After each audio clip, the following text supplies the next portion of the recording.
Hi friends, మీరు ఎలా ఉన్నారు? నేను చాలా బాగున్నాను. ఈ వీడియోలోని నేను ఎలా కలశం రెడీ చేసుకోవాలి చూపిస్తున్నాను. ముందుగా పీటని బాగా కడిగాలి.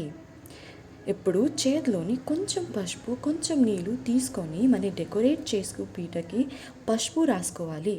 బాగా ఎలా పసుపు రాసి తర్వాత బియ్య పిండితో పద్మ అంటే అష్టదళ కమల్ చేసుకోవాలి.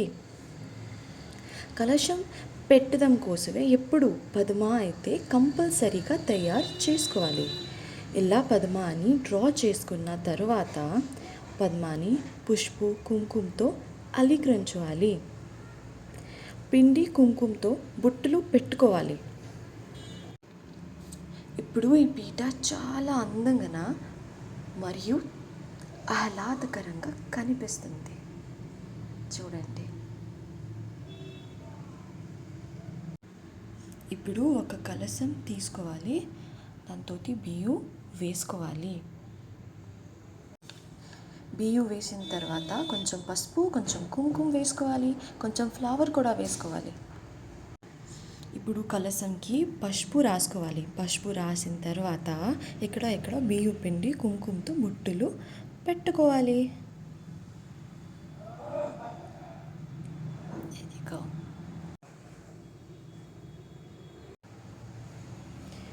ఇప్పుడు ఒక చిన్న కలశం తీసుకొని గుండి పైన బాగా అనుకునేలా ఉంచాలి.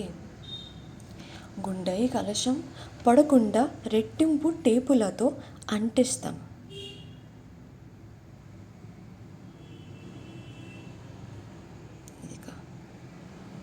చాలా బాగానే సెట్ అయిపోయింది.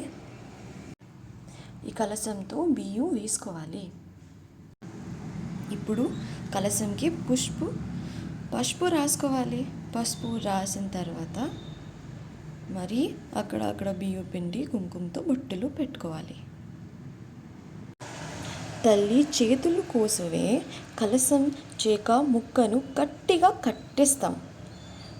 విధంగా మీరు వరలక్ష్మి వ్రతం కోసం గుండిని సిద్ధం చేసుకోవచ్చు.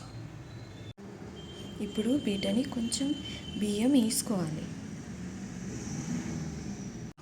బియ్యం వేసిన తర్వాత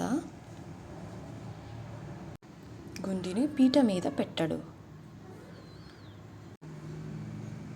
ఎందునో పసుపు మామిడి ఆకులను గుండెలు పసుపు దారంతో కట్టాలి.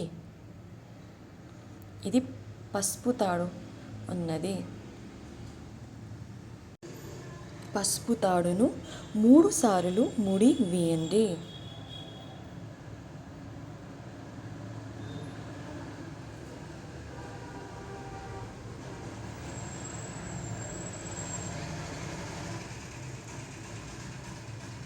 ఈ గుండిని చీరలు ధరించి తల్లి అలంకరణ చేయండి.